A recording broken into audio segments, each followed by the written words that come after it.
नमस्कार, बड़ा मुद्दा देख रहे हैं आप और मैं हूं आपके साथ शमशेर सिंह। चौधरी देवीलाल की राजनीतिक विरासत के असली वारिस होने की राजनीतिक लड़ाई की बानगी आज दो खास मंचों से देखने को मिली। एक मंच सजा था हरियाणा के जींद में और दूसरा मंच सजा था नूंह में। मौका था भारत के पूर्व उप प्रधानमंत्री चौधरी देवीलाल की 108वीं जयंती का। जींद में जहां इनेलो ने एक बड़ी रैली कर हरियाणा की जनता को संदेश देने की कोशिश की कि ताऊ देवीलाल की राजनीतिक विरासत को अगर सही मायने में कोई आगे बढ़ा सकता है तो वो इंडियन नेशनल लोकदल है। वह नूंह में जननायक जनता पार्टी ने चौधरी देवीलाल की मूर्ति अनावरण समारोह में उनकी जयंती मनाकर इसी तरीके के भाव प्रकट करने का प्रयास किया। लेकिन बड़ा सवाल यह कि सही मायने में ताऊ देवीलाल की राजनीतिक विरासत को आगे कौन बढ़ा रहा है, इस पर बड़ा मुद्दा में हम चर्चा करेंगे। चर्चा इस मसले पर भी होगी कि जींद रैली के जरिए इनेलो को थर्ड फ्रंट के समीकरणों को साधने में कितनी कामयाबी मिली।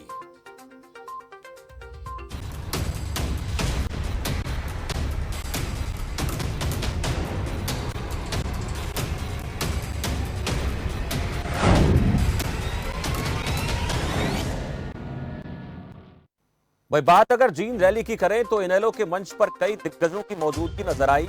पंजाब के पूर्व सीएम प्रकाश सिंह बादल, जम्मू कश्मीर के पूर्व मुख्यमंत्री फारूक अब्दुल्ला, जेडीयू के प्रधान महासचिव केसी त्यागी, इनेलो सुप्रीमो ओम प्रकाश चौटाला, अभय चौटाला प्रमुख तौर पर मौजूद रहे। वह रैली में चौंकाने वाली बात यह रही कि पूर्व केंद्रीय मंत्री चौधरी बीरेंद्र सिंह भी कार्यक्रम में पहुंचे।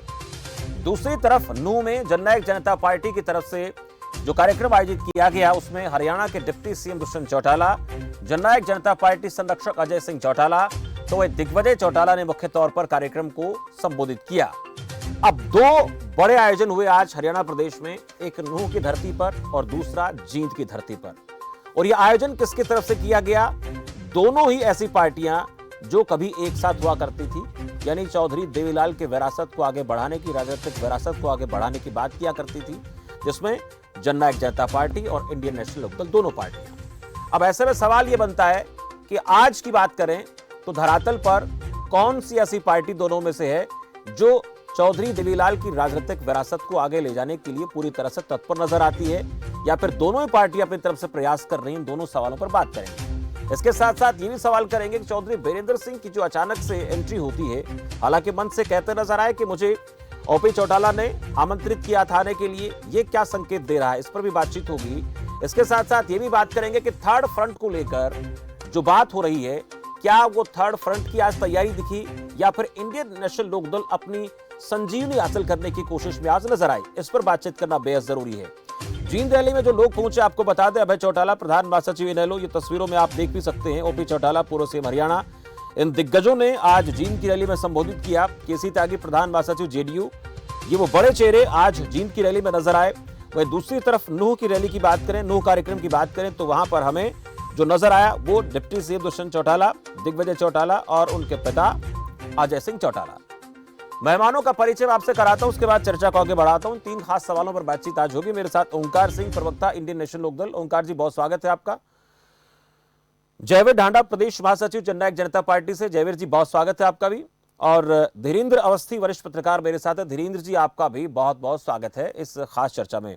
ओंकार सिंह जी, पहले सवाल आपसे।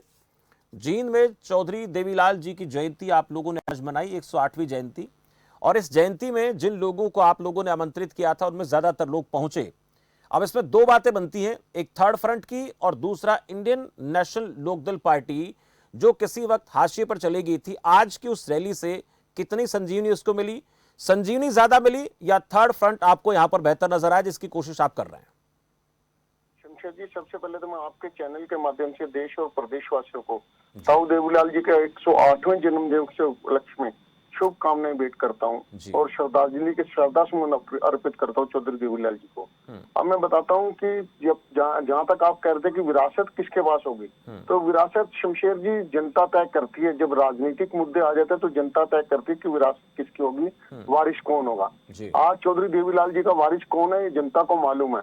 जो व्यक्ति गद्दी से चिपका पड़ा है, जिस चौधरी देवीलाल जी ने सारा जीवन अपना किसानों के लिए व्यर्थ किया, किसानों के हक में गवाया, उस चौधरी देवीलाल जी की विरासत वो व्यक्ति तो ले नहीं सकता जो कुर्सी से चिपका हुआ है। चौधरी अभय सिंह चौटाला जी एकमात्र विधायक थे इनेलो के, हमें फख्र है कि उन्होंने किसानों के हक में अपना इस्तीफा दिया। अब बात आती है तीसरे फ्रंट की, इनेलो अपना दमखम दिखाने की। तो इस रैली के थ्रू इनेलो ने ये तो साबित कर दिया कि जो लोग कहते थे इनेलो खत्म हो जाएगी, आज वो बगले जागते होंगे। आज उन्होंने देख लिया कि 25 किलोमीटर तक का जाम था, जो लाखों लोगों की उपस्थिति है, शो करती है कि जनता में इनेलो एक ब्रांड था, है और रहेगा। तीसरे फ्रंट की जो कोशिशें हैं, देखो जब भी देश में एक मजबूत विपक्ष की कमी महसूस होती है, लोकतंत्र में मजबूत विपक्ष का होना बहुत जरूरी है, नहीं तो लोकतंत्र राजतंत्र में बदल जाता है। मौजूदा स्थितियों में देश व प्रदेश में मजबूत विपक्ष का अभाव है। कांग्रेस अपना रोल अदा करने में पूरी तरह से सफल नहीं रही है। इसलिए आज मौजूदा समय की जरूरत है कि तीसरा फ्रंट बने। और इस फ्रंट बनाने में जब से चौधरी ओम प्रकाश चौटाला जी जेल से बाहर आई हैं, तब से उन्होंने प्रयास जारी हैं और इस थर्ड फ्रंट की नींव आज रैली में रखी गई है। जल्दी इसकी घोषणा भी होगी और इसका विकास भी होगा और बहुत दिग्गज नेता इससे जुड़ेंगे, क्योंकि आज इस देश को इस थर्ड फ्रंट की जरूरत है। अगर थर्ड फ्रंट नहीं बना तो मैं आपको बताना चाहता हूँ, आज प्रधानमंत्री मोदी जी कहते हैं 80 करोड़ जनता को 5 किलो अनाज फ्री दिया जाएगा। मतलब वो मानते हैं कि 80 करोड़ तो हमने गरीब बना दिए। अगर थर्ड फ्रंट ना बना, सत्ता परिवर्तन ना हुआ, तो वो दिन दूर नहीं जब 135 करोड़ गरीब बना देंगे ये थर्ड फ्रंट की आप ओंकार सिंह जी बात कर रहे हैं, एक छोटा सा सवाल मेरा आपसे रहेगा। थर्ड फ्रंट की आप लोग बात कर रहे हैं, आपने जिन लोगों को आज आमंत्रित किया, आपके नजर में उनकी जो एक आज राजनीतिक कद है वो कितना बड़ा आपको लगता है? राजनीतिक कद, उनकी पार्टी, उनकी विरासत आज कहां खड़ी है? फारूक अब्दुल्ला साहब की बात कर लेते हैं, केसी त्यागी जी आए थे, एचडी देवगढ़ का आपने लोगों ने बुलाया था लेकिन पहुंचे नहीं। दूसरी तरफ अगर हम जयंत चौधरी की बात करें, उनका संदेश आपके पास आया। ये जो लोग हैं, इनकी जो राजनीतिक ताकत है आपको कितनी नजर आती है? कितनी इस वक्त धरातल पर इनकी पकड़ आपको दिखती है? बनती है उसमें कुछ लोगों का साहस जरूरी होता है। हमने साहस करके एक नई चीज की स्थापना की तरफ कदम उठाया है। ये चेहरे, राजनीतिक चेहरे, चाहे उनकी ताकत आज कम है या ज्यादा है, आप चौधरी प्रकाश सिंह बादल जी को कितना आंकते हैं? कितनी बार वो मुख्यमंत्री बन चुके हैं पंजाब के। आप उनकी ताकत को, अकाली दल की ताकत को कम नहीं आंक सकते। हाँ, जहां जम्मू कश्मीर की बात आती है वहां सरकार ने जबरदस्ती इनको नजरबंद कर रखा है। ताकत उनकी भी, वजूद उनका भी उतना ही है। ये समय का पहिया है, कभी ऊपर कभी नीचे राजनीति में चलता रहता है। ऐसा नहीं हम कह सकते कि अपना वजूद खो चुके हैं या ताकत खो चुके हैं। मैं समझ गया ओंकार सिंह जी, आप ये कहना चाहते हैं कि जो हमारे कार्यक्रम में हस्तियां पहुंची, उन हस्तियों के राजनीतिक अस्तित्व को हम नकार नहीं सकते हैं। दमदार वो अपने एक दौर में रहे और ये उतार चढ़ाव चलता रहता है, ये आप मानते हैं, ठीक है। जयवीर ढांडा साहब, जननायक जनता पार्टी की तरफ से भी आज एक कार्यक्रम रखा गया था और एक तरफ जींद की रैली रही। हमने दोनों कार्यक्रमों को इसलिए लेकर चलना साथ ठीक समझा कि जननायक जनता पार्टी भी ताऊ देवीलाल के विरासत को आगे बढ़ाने की बात करती है और दूसरी तरफ इनेलो भी लगातार एक बात कहती रही है कि असली हकदार, असली वारिस जो हैं वो इंडियन नेशनल लोकदल है और इंडियन नेशनल लोकदल जो है वो ताऊ देवीलाल की नीतियों पर चलती है। आप लोगों पर यह आरोप लगाती रही। अब भी आपने सुना कि आप लोग कुर्सी से चिपक गए हैं, इसलिए इस प्रकार के आरोप आप पर लगाते रहते हैं। इंडियन नेशनल लोकदल के नेताओं की तरफ से लगता रहा है।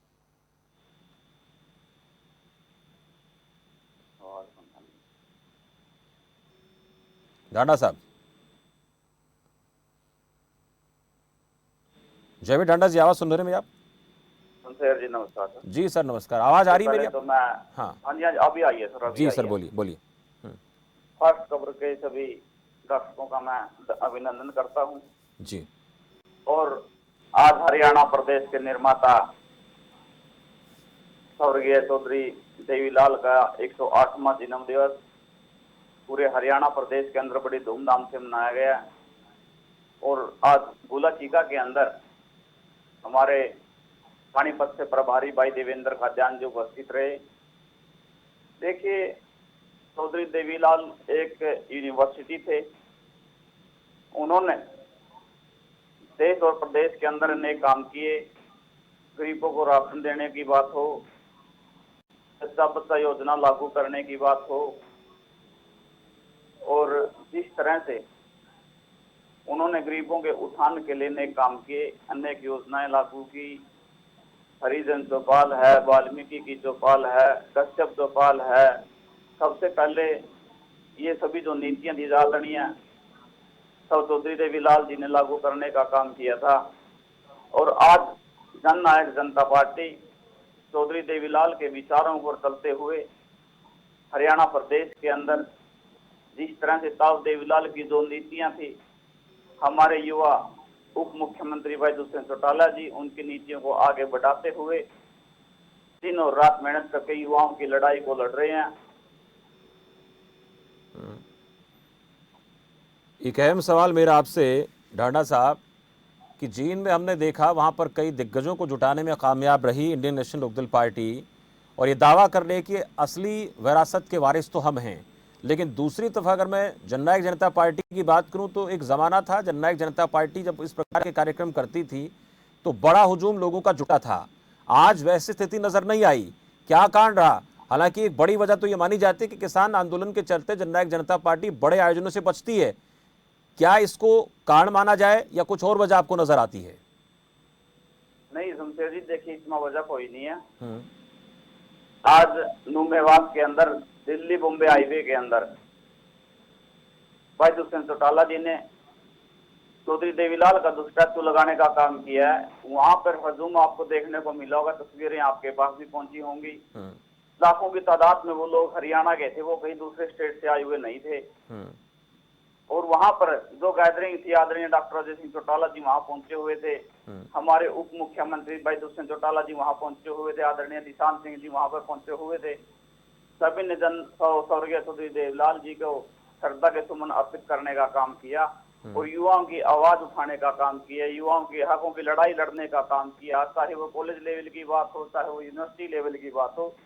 आदरणीय चौधरी देवीलाल तो एक यूनिवर्सिटी थे, उन्होंने हमेशा ही किसानों की, कमेरे की, साइकिल से टोकन हटाने की बात हो, ट्रैक्टर से टोकन हटाने की बात हो, किसानों के मुद्दे हमेशा उठाते आए हैं और भाई दुष्यंत चौटाला भी आगे हमेशा ही मुद्दे उठाते रहेंगे।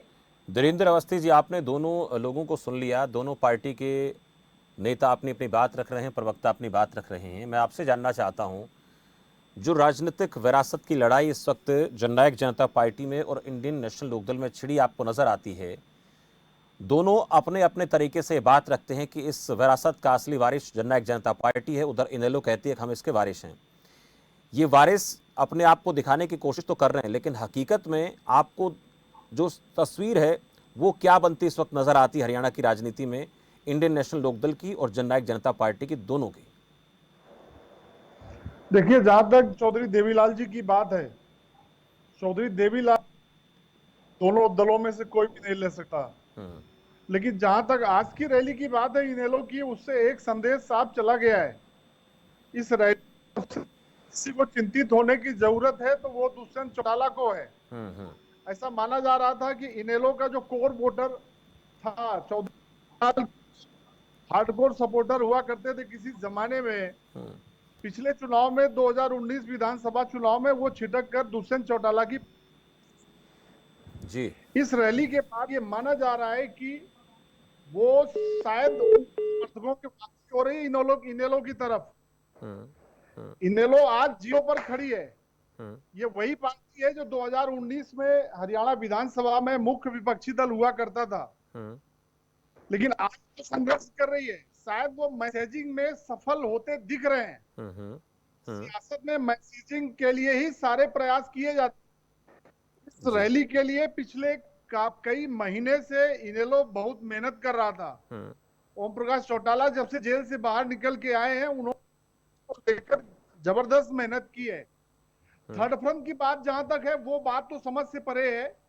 समय समय पर इसको लेकर प्रयास होते रहे हैं, लेकिन वो थर्ड फ्रंट के प्रयास तभी होते हैं जब कुछ क्षेत्रीय दल, छोटे दल अपना वजूद खो रहे होते हैं या प्रासंगिक हो रहे, थर्ड फ्रंट करने लगते हैं वो।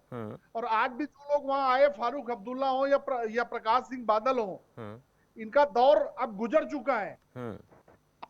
अब वो उतने प्रासंगिक ये लोग शायद नहीं रहे आज के समय में। अब राजनीति एक नई जनरेशन में, एक नए दौर में है। लेकिन आज की रैली से एक बात तय है कि अगर हम तुलना करें कि 2019 विधानसभा चुनाव से पहले दुष्यंत चौटाला ने रैली की थी रोहतक में, चौधरी देवी वक्त संदर्भ भी यही था, चौधरी देवीलाल के जन्म हुई थी, 15 से 20 हजार लोग आए थे। उसके बाद से दुष्यंत चौटाला की पार्टी सत्ता में आई और उप मुख्यमंत्री बने दुष्यंत चौटाला जी। तो ये आज की रैली के बाद इनेलो को संजीवनी शायद मिल जाए, जिसके लिए संघर्ष कर रहा है, शायद उसमें वो कहीं कामयाब हो जाए। हालांकि अभी विधानसभा चुनाव का काफी वक्त है, 3 साल तकरीबन बचे हैं। क्या होगा नहीं कह सकते हैं जी। ऐसा माना जा रहा है कि 20,000 से ज्यादा लोग थे वहां, और 20,000 से ज्यादा की संख्या हरियाणा में अच्छी तादाद मानी जाती है जी। ठीक है, धीरेन्द्र अवस्थी जी आपके पास लौटूंगा। ओंकार सिंह जी से जानना चाहूंगा। ओंकार सिंह जी, ये तो धीरेन्द्र अवस्थी जी मानते हैं कि संजीवनी आप लोगों को मिली है, लेकिन मैंने भी एक सवाल किया था कि थर्ड फ्रंट की जो आज हम बात कर रहे हैं उसको लेकर अभी कुछ कहना जल्दबाजी होगी, लेकिन इतना जरूर आप लोगों ने प्रचार प्रसार किया कि थर्ड फ्रंट जो है वो हम तैयार करेंगे, सत्ता से भारतीय जनता पार्टी को बेदखल करने की हमारी कोशिश है।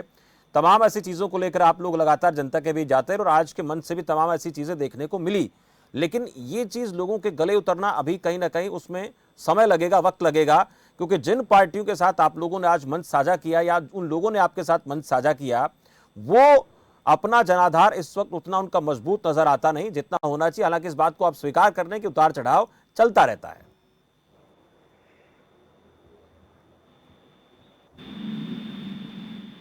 ओंकार सिंह जी, चलिए ओंकार सिंह जी से शायद संपर्क नहीं हो पा रहा, एक बार दुरुस्त करें, टेक्निकल दिक्कत है। तब तक जयवेद ढांडा साहब आपसे बात कर लेते हैं। जयवेद ढांडा जी, देखिए धीरेन्द्र अवस्थी जी ने दो बातें कही कि 2019 के चुनाव से पहले आप लोगों ने एक बड़ी रैली की और उस रैली के गवाह हम भी रहे। उस वक्त मंच से जो नारे लग रहे थे उसमें दुष्यंत चौटाला को लेकर, उसमें उस मंच के ऊपर हम भी देख रहे थे, उस मंच के ऊपर जो है खुद ओम प्रकाश चौटाला भी थे, अभय चौटाला भी मंच पर थे, दुष्यंत चौटाला भी मंच पर थे, और वो जो मंच सजा था उस मंच के जैसी तस्वीर आज फिर नजर आई, लेकिन आज वहां पर जेजेपी नहीं थी। कहीं ना कहीं जेजेपी के लिए खतरे के संकेत हैं, जैसा कि बात कर रहे हैं धीरेन्द्र अवस्थी जी। ढांडा साहब, शमशेर जी, मैं एक बात बताना चाहूंगा आपको। आपने बोला कि वहां पे नारे लग रहे थे, वहां पे वो नारे अपने नेता की लोकप्रियता के नारे लगे हुए थे। भाई दुष्यंत सिंह चौटाला जी ने युवाओं के लिए काम किया है। जो युवा साथी थे वो भाई दुष्यंत चौटाला के दिलों पे राज करते हैं। युवाओं के दिलों पे राज करना सबके बस की बात नहीं होती। आदरणीय डॉक्टर अजय सिंह जी चौटाला ने युवाओं को अरस से ऊपर उठाने का काम किया, अरस से फर्स्ट लेकर के गए हैं, कितनी ऊंचे लेवल तक लेकर के गए हैं। एक इंसो के साथ वो चुनाव लड़वाने का काम किया है, युवाओं के हकों की आवाज उठाने का काम किया है। तो नारे उन्हीं के लगा करते हैं जो काम किया करते हैं। नारे तभी लगाए जाते हैं जब कोई किसी के काम करेगा। युवाओं की आवाज अगर किसी ने उठाई इस पार्टी के अंदर, सबसे पहले डॉक्टर अजय सिंह चौटाला थे, और उसके बाद भाई दिग्विजय सिंह चौटाला और भाई दुष्यंत सिंह चौटाला ने युवाओं की आवाज को बुलंद तक पहुंचाने का काम किया है। वैसे नारे नहीं लगते बगैर काम किए। वाह वाही लूटना इतनी आसान बात नहीं है। हमेशा से काम किया है और काम करते रहेंगे। जननायक स्वर्गीय चौधरी देवीलाल की नीतियों का प्रचार और प्रसार दिन और रात ऐसे ही चलता रहेगा। विरोधियों का काम होता है, लेकिन एक बात अवस्थी जी कह रहे हैं, वो यही कहते हैं। एक बात जयवेद ढांडा साहब, अवस्थी जी जो बात कर रहे हैं उसमें भी कहीं ना कहीं आप लोगों को सोचने का प्रसंग बनता है कि जिन विश्वास को लेकर, जिस भरोसे को लेकर लोगों ने वोट किया था, और एक भारतीय जनता पार्टी के खिलाफ आप लोगों को वोट मिला था जनता का, चाहे वो काम आप लोगों ने किया जैसा कि आप जो बात कर रहे हैं उसको भी हम स्वीकार कर लेते हैं, लेकिन आज वैसी परिस्थितियां आपको नजर आती हैं क्या ग्राउंड पर? मैं जननायक जनता पार्टी के नेताओं को देख लो, भारतीय जनता पार्टी के नेताओं को देख लो, ग्राउंड पर जाने में आप लोगों को परेशानी आज हो रही है। ये क्या कारण हो गया है जिसके चलते ये दिक्कत फेस आप कर रहे हैं? ये बहुत बड़ी बात है। जनप्रतिनिधि जनता के बीच में न जाएं और उनके काम रुक जाएं किसी वजह से, लोकप्रियता तो अलग बात है, लेकिन मुलाकातें भी होती रहनी चाहिए आम आदमी की अपने नेता के साथ। प्रजातंत्र के अंदर सभी का अपना एक अधिकार होता है, वोट का अधिकार। वोट के अधिकार से पार्टी नहीं बनाई गई थी और पहले ही वोट की चोट से 10 सीटें हासिल करने का काम जननायक जनता पार्टी ने किया था। वो भाई दुष्यंत चौटाला के ऊपर जनता का विश्वास था, भाई दिग्विजय चौटाला के ऊपर जनता का विश्वास था, डॉक्टर अजय सिंह चौटाला के ऊपर जनता का विश्वास था। तो ये बात आप कह रहे हो कि पब्लिक में नहीं जाते, कुछ 5-7 शरारती तत्व होते हैं जो सिर्फ हरे झंडे और काले झंडे लेकर के हाय हाय करते रहते हैं, उनको और कोई मुद्दा नहीं होता, सिर्फ फोटो खिंचवाने के चक्कर में और टीवी चैनल पर आगे आने के चक्कर में होते हैं वो लोग। यानी आप ये कहना चाहते हैं कि अभी लोकप्रियता में कोई कमी नहीं है, जैसी पहले लोकप्रियता थी दुष्यंत चौटाला की, आज भी लोगों में वैसी। लेकिन ओंकार सिंह जी कुछ कहना चाहते हैं। ओंकार सिंह जी, आपसे मैंने एक सवाल किया, उसका भी जवाब चाहूंगा, और ये बात अवस्थी जी भी मानते हैं कि वो नेता जो मंच पर आज नजर आए, उनकी जो अभी राजनीतिक परिस्थितियां हैं वो आप, हालांकि वो बात आप भी मानते, उतार चढ़ाव चलता रहता है, ये तो ठीक है कि संजीवनी को लेकर आप लोग कोशिश कर रहे हैं और उसमें कहीं ना कहीं आज कुछ जान डली है, ऐसा नजर आया इस रैली के जरिए। लेकिन थर्ड फ्रंट को लेकर अभी बात करना वो कहीं बेमानी नजर आती है। शमशेर जी, मैं 3 बातों पर जवाब दूंगा। पहले तो अपने भाई की बात का जवाब दूंगा कि दुष्यंत चौटाला जी की लोकप्रियता कायम है। मैं बताना चाहूंगा, कुछ की आंखें खुल गई, कुछ की आंखें खुल जाएंगी। ये आंखें खुली हुई का नतीजा आज आपने देख लिया होगा जिले में। और दूसरा, दुष्यंत चौटाला जी ने ऐसा कौन सा पहाड़ तोड़ दिया, कितनी नौकरियां दे दी हरियाणा में, कितने युवाओं को उन्होंने खुश कर दिया। ये मैं पूछना चाहूंगा अपने भाई से, जब से वो सत्ता में आया उनको सिर्फ अपने से के अलावा फुर्सत नहीं है। आज उनको अपने ही हल्के के किसी गांव में घुसने की इजाजत नहीं है। वो तो जो 10 सीट ले गए वो इसलिए ले गए, वो कहते थे हम बीजेपी को यमुना पार लेके जाएंगे, यमुना पार छोड़ के जाएंगे। जब खट्टर साहब कहते थे 75 पार, ये कहते थे यमुना पार। इनको जो वोट मिली है वो बीजेपी के खिलाफ मिली है, बीजेपी के गोदी में बैठ के राजनीति करने की नहीं मिली जी। अब मैं बताना चाहूंगा ताऊ देवीलाल जी का जीवन, ताऊ देवीलाल जी का जीवन एक खुली किताब है, वो एक यूनिवर्सिटी है अपने आप में। ये बात करते हैं उनके वारिस होने की। ताऊ देवीलाल जी ने प्रधानमंत्री का पद छोड़ दिया था अपनी वचन निभाने के लिए, और इन्होंने पद पाने के लिए परिवार को छोड़ दिया। दोनों में अंतर देख लीजिए। जनता कुछ टाइम के लिए गुमराह जरूर हो जाती है, झूठ का जो पर्दा थोड़े समय के लिए आ जाता है, लेकिन जीत हमेशा सत्य की होती है। सत्य पराजित नहीं होता, सत्य थोड़ी देर के लिए परेशान जरूर हो सकता है। अब मैं आता हूँ थर्ड फ्रंट के ऊपर। जितने भी नेता हमारे साथ हैं, भले ही उनका आज जो जनाधारा कम है, ज्यादा इस पे हम बात नहीं करेंगे, लेकिन जब भी कोई नई चीज बनती है उसका आधार मात्र कुछ लोग ही रखते हैं। ये नहीं कि आते ही 100 बंदे कायम हो जाते हैं। आज अगर थर्ड फ्रंट की बात चली है, आज अगर मान लो 5 लोग हैं हमारे साथ, 5 विपक्षी नेता हैं, तो इसमें इजाफा ही होगा, इसमें कमी नहीं आएगी। अच्छा, चौधरी बीरेंद्र सिंह भी आज नजर आए मंच पर अचानक से, हालांकि उन्होंने कहा कि मुझे आमंत्रित किया था ओम प्रकाश चौटाला जी ने, तब मैं इस मंच पर आया हूं। तो चौधरी बीरेंद्र सिंह की मौजूदगी को आप कैसे देखते हैं? आज मंच से वो आप लोगों के साथ दिखे, उन्होंने संबोधित भी किया और कई ऐसी बातें रखी जो ऐसा लग रहा था कि सरकार की जो नीतियां हैं उनके अलग धारा पर कहीं वो बात कर रहे हैं। तो क्या ये भी एक कोशिश आप लोगों की होगी कि इनको भी एक साथ इस थर्ड फ्रंट की आप बात कर उसमें लाया जाए? शमशेर जी, सबसे पहले तो मैं आपके चैनल के माध्यम से उनका बहुत बहुत धन्यवाद करूंगा कि उन्होंने चौधरी देवीलाल जी की जन्म तिथि पर आकर हमारा मान सम्मान, चौधरी देवीलाल जी का मान सम्मान बढ़ाया। बाकी ये तो बातें भूषा के गर्भ में है, ये चौधरी अभय सिंह चौटाला जी जाने या बीरेंद्र सिंह जी जाने, आगे का क्या मामला होगा इसके विषय में मैं नहीं जाना चाहूंगा। लेकिन मैं अपने भाई जयवीर डांडा के ऊपर जरूर बोलना चाहूंगा, भाई आपकी भी आंखें खुलेंगी, थोड़ा समय लगेगा। ठीक है, बहुत की आंखें खुल, मैं अवस्थी जी आपसे बात करूंगा। ठीक है ओंकार सिंह जी, एक बात बता दीजिए शमशेर जी, मेरी बात पूरी हो जाए जी जल्दी से। एक बात बता दीजिए, ये युवाओं का चेहरा कह रहे हैं। जब पहली बार दुष्यंत चौटाला जी एमपी के लिए खड़े हुए थे, अगर पीछे से चौटाला शब्द हटा देते तो 5000 वोट भी ना मिलते। ये विरासत ही है चौधरी देवीलाल जी की, चौधरी ओम प्रकाश चौटाला जी की वजह से वो पहली बार एमपी बने सबसे कम उम्र के। उसके बाद जब से सत्ता में आए हैं, आप एक काम गिना दीजिए जो उन्होंने जनता के हक में किया हो। चलिए ओंकार सिंह जी, मैंने बहुत वक्त दिया आपको, एक छोटा सा कमेंट मैं अवस्थी जी से लूंगा। ठीक है ओंकार सिंह जी प्लीज। अवस्थी जी, चौधरी बीरेंद्र सिंह की उपस्थिति, एक सवाल ये भी बनता है कि वो मंच पर दिखे और ये जो चौंकाने वाला एक प्रसंग इस रैली में नजर आया, हालांकि ये जरूर इसमें बात है कि आमंत्रित किया गया था, आमंत्रण के बलबूते वहां पर पहुंचे, इनका यहाँ पर आना और जो बीजेपी की एक लीक है उस लीक से हटकर, हालांकि वो पहले भी बोलते रहे हैं, आज भी उनका अलग अंदाज देखने को मिला। चौधरी बीरेंद्र सिंह का इस तरह से मंच पर पहुंचना वो क्या इशारा करता? हालांकि ओंकार सिंह जी कह रहे हैं कि ये अभय चौटाला जी जाने या फिर बीरेंद्र सिंह जी जाने, पर कुछ ना कुछ तो पका ही होगा। बिल्कुल, ये दूसरी बड़ी सिंह का इनेलो के मंच में आना बीच बीच में बयान बेशक देते रहे, लेकिन किसी पार्टी के मंच पर आना अपने आप में बड़ी बात होती है।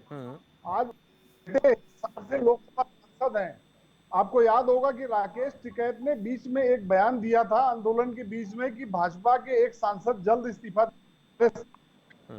तब भी हरियाणा में यही चर्चा हुई थी कि वो सांसद चौधरी बीरेंद्र सिंह के बेटे हैं। ये फैक्ट किसी से छिपा नहीं है हरियाणा में कि चौधरी भाजपा में जाने के बाद से हाशिए पर पड़े हुए हैं, उनके अंदर कसमसाहट है। ऐसा माना जा रहा है कि अगला चुनाव वो भाजपा में रहते, आज उनका वहां मंच पर जाना सीधा संदेश था। उन्होंने जो बयान दिया मंच से कि भाईचारा तोड़ने वालों को जवाब दिया, बयान उन्होंने दिया, वो किसको ये बात कह रहे थे, किसको एड्रेस कर रहे थे जी। ये माना जा रहा है कि भाईचारा तोड़ने का आरोप बीजेपी पर लगता है हरियाणा में। वो सीधे सीधे अपनी पार्टी को एड्रेस कर रहे थे जिसमें वो आज हैं। ये अपने आप में दूसरी बड़ी चौधरी बीरेंद्र सिंह इनेलो के मंच पर गए और उन्होंने खुलेआम एक तरीके से जिस पार्टी से उनका बेटा सांसद है हिसार से, उस पार्टी को वो एक तरीके से चेतावनी दे रहे थे। बहुत अहम बात है। अवस्थी जी, आप इस कार्यक्रम में जुड़े, शुक्रिया। ओंकार सिंह जी, आपका भी बहुत बहुत आभार, और जय ढांडा साहब, आपका भी बहुत बहुत शुक्रिया इस मेरे साथ इस खास चर्चा में आप लोग जुड़े। देखिए, सियासत का जो वार होता है, विरासत का जो वार होता है, उस वार में कोशिश हर कोई करता अपने तरीके से कि राजनीति में हम ज्यादा ताकतवर, हम ज्यादा मजबूत हैं। और ऐसा जो भी कोई पार्टी एक परिवार की तरफ से खड़ी होती है, उसमें जब अलगाव होता है तो ऐसे हालात बनते चले जाते हैं, जैसा कि जननायक जनता पार्टी और इनेलो में इस वक्त देखने को मिल रहा है। आज जींद की रैली में इंडियन नेशनल लोकदल ने मंच पर कई बड़े नेताओं को आमंत्रित किया, उनमें बहुत से लोग पहुंचे भी और थर्ड फ्रंट को लेकर दावा करते नजर आए। हालांकि इस बात की स्वीकारोक्ति इनेलो की तरफ से भी है कि जिन लोगों को आज हमने आमंत्रित किया, आज जरूर जनाधार कम नजर आता है, लेकिन उनके कद को कम कर आका नहीं जा सकता। और उधर इनेलो की भी हालत जो है बहुत बेहतर हरियाणा में नहीं है, तो वो भी अपने स्तर पर कोशिश में है कि एक बार फिर से इनेलो को पार्टी को खड़ा किया जाए और हरियाणा की राजनीति में बहुत बड़ी सक्रियता के तौर पर काम करें और आने वाले चुनाव में अपनी ताकत दिखाएं। उसमें थोड़ा बहुत कामयाबी आज दिखी, नजर आई कि जिस तरह से रैली का आयोजन किया गया, मंच पर बड़े लोग पहुंचे, जान फूंकने की कोशिश की गई। जब से ओम प्रकाश चौटाला जेल से बाहर आए हैं, तब से लगातार वो पार्टी को मजबूत करने की कोशिश कर रहे हैं और उसमें कहीं ना कहीं सफल होते दिखाई दे रहे हैं। लेकिन इसका जो नुकसान होगा वो जननायक जनता पार्टी को होगा। लेकिन अभी चुनाव बहुत दूर हैं और चुनाव तक इस बात को लेकर पूरी तरह से पुख्ता तौर पर नहीं कहा जा सकता कि जननायक जनता पार्टी को बहुत बड़ा नुकसान इनेलो अभी पहुंचाने की स्थिति में है। जब चुनाव आएगा तब पता चलेगा कि कौन मजबूत है और किसकी स्थिति जो है बेहद अच्छी नहीं है। ये वक्त के गर्भ में भी छिपा हुआ है। लेकिन इतना जरूर कहेंगे कि किसान आंदोलन के चलते जननायक जनता पार्टी के नेताओं को, कार्यकर्ताओं को दिक्कतों का सामना करना पड़ रहा है। दूसरी तरफ चौधरी बीरेंद्र सिंह के मंच पर आने को लेकर यह बात जरूर इस वक्त राजनीति के गलियारों में देखने को मिल रही है कि चौधरी बीरेंद्र सिंह जो है वो इंडियन नेशनल लोकदल के मंच पर आए हैं, तो उसके पीछे कोई न कोई रहस्य जरूर है जिसका पर्दाफाश होने में थोड़ा वक्त लगेगा। लेकिन उनकी जो वाणी है, उनका संबोधन है, वो इस बात की तरफ इशारा कर रहा है कि वो कहीं ना कहीं भारतीय जनता पार्टी से खफा हैं और इस खफा होने का रिजल्ट क्या होगा ये आने वाले दिनों में पता लग सकता है। पर थर्ड फ्रंट को लेकर अभी कहना जल्दबाजी होगी, लेकिन कोशिशें नजर आती हैं। वो कोशिशें कितने कामयाब होगी, क्योंकि बहुत आसान नहीं है कि भारतीय जनता पार्टी का जो एक पूरा कैडर बना हुआ है, उसका एक पूरा संगठन है, उसको चुनौती दे पाना। लेकिन इस चुनौती के लिए कोशिश जो पार्टी करेगी उसको कामयाबी कितनी मिलेगी, इसके लिए अभी साफ कहना आसान है। फिलहाल मेरे साथ इतना ही। आप देखते रहिए खबर फास्ट। नमस्कार।